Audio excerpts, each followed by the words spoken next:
The auction house on Station Zenithar reeked of desperation and greed. Verk stood at the back of the crowded hall, his calloused hands folded across his chest, dirt still visible beneath his fingernails from the morning's work in the hydroponics bay. He had come merely to observe, to understand the twisted economics of the outer rim stations, where sentient beings were traded like livestock. The auctioneer, a six-armed hexapod with translucent skin, gestured dramatically toward the containment field at the center of the platform. Inside, a figure sat motionless, her scales shimmering between deep crimson and obsidian black. Akim. The nameplate on her restraints identified her as Dragon Caste. Pyros 4 classification, obsolete warfare unit. Gentle beings. The auctioneer's voice crackled through the translator nodes. A genuine dragon lady, once feared across 7 sectors, now due to the Treaty of Ashmar completely declawed. No fire, no flight, no fight. Laughter rippled through the crowd. A Kralian merchant sitting 3 rows ahead slapped his chitinous knee plates. What use is a dragon without flame? He wheezed in his native clicking tongue. Verk watched Akim's face. She didn't flinch. Her golden eyes stared straight ahead, focused on something beyond the jeering crowd, beyond the station walls, perhaps beyond this entire sector of space. There was something in that gaze, not defeat but patience. The kind of patience that came from surviving millennia. We'll start the bidding at 10,000 credits. The auctioneer announced. Silence. 5,000? A Vexian trader raised a tentacle lazily. 500. For novelty purposes. More laughter.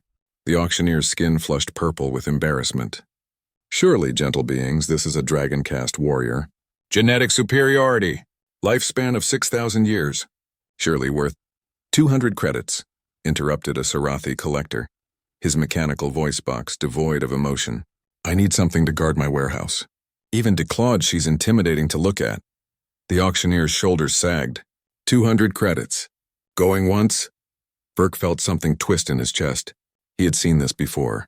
Beings reduced to their utility, their worth measured only in function.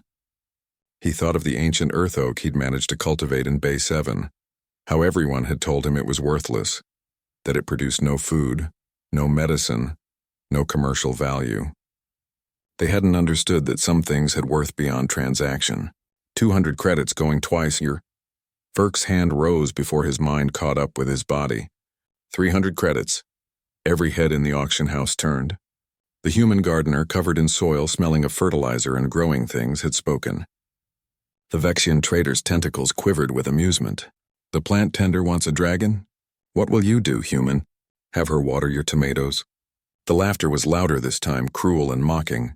Humans were still relatively new to the galactic stage, seen as soft-hearted primitives who couldn't even manage proper caste systems. Verk met Akim's gaze for the first time. Those golden eyes focused on him, really looked at him, and something passed between them. Recognition, perhaps, of one undervalued creature to another. 400, Verk said calmly. The Sarathi's optical sensors whirred. This is foolishness. 500. 1,000. Verk's voice was steady. The auction house fell silent. 1,000 credits was more than the dragon lady was worth to anyone present. It was madness. It was sentimental. How very human. The auctioneer recovered quickly. 1,000 credits. Going once, going twice? He paused, looking around hopefully. No one else bid. Sold. To the human in the back. 3 months later, Ambassador Tikral of the Hexapod Consortium arrived at Station Zenithar for trade negotiations. He was greeted by an unexpected sight. The station's previously dying hydroponics bays had transformed into lush gardens that now supplied food for 3 adjacent stations. At the center of the largest bay stood a modified environmental suit, fireproof, radiation-shielded, and temperature-controlled. Inside that suit, Akim worked with focused intensity, her ancient knowledge of atmospheric conditions and biological systems finally unleashed. The Dragon Caste, it turned out, had been master terraformers before they'd been forced into warfare. Her flame, carefully regulated through Verk's human-designed filtration system, provided the perfect catalyst for accelerated growth in certain plant species. But it was what Tikral saw next that made him stop in his tracks. In the soil bed designated for Earth species, a new sprout had emerged. Akim knelt beside it, her massive clawed hand gentle as she adjusted the nutrient flow. Verk stood beside her, explaining something about pH levels and root systems. When he finished, Akeem laughed, a sound like distant thunder, warm and genuine. "You see, Ambassador," the station master explained, a hint of embarrassment in his voice. "We misjudged them both. The human saw what we couldn't, potential over pedigree. And the dragon lady, well, she wasn't obsolete. We had just forgotten what she was built for before the wars."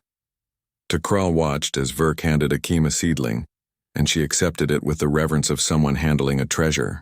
The human said something that made her nod, her scales shifting to a warm amber. Contentment, Takral's database informed him. "Humans," Takral muttered, his translator struggling with the emotion in his voice. "They always insist on seeing people instead of products." The station master nodded. "Apparently that's their superpower." As Takral left the bay, he heard Akeem's voice, deep and melodious, speaking in flawless galactic common.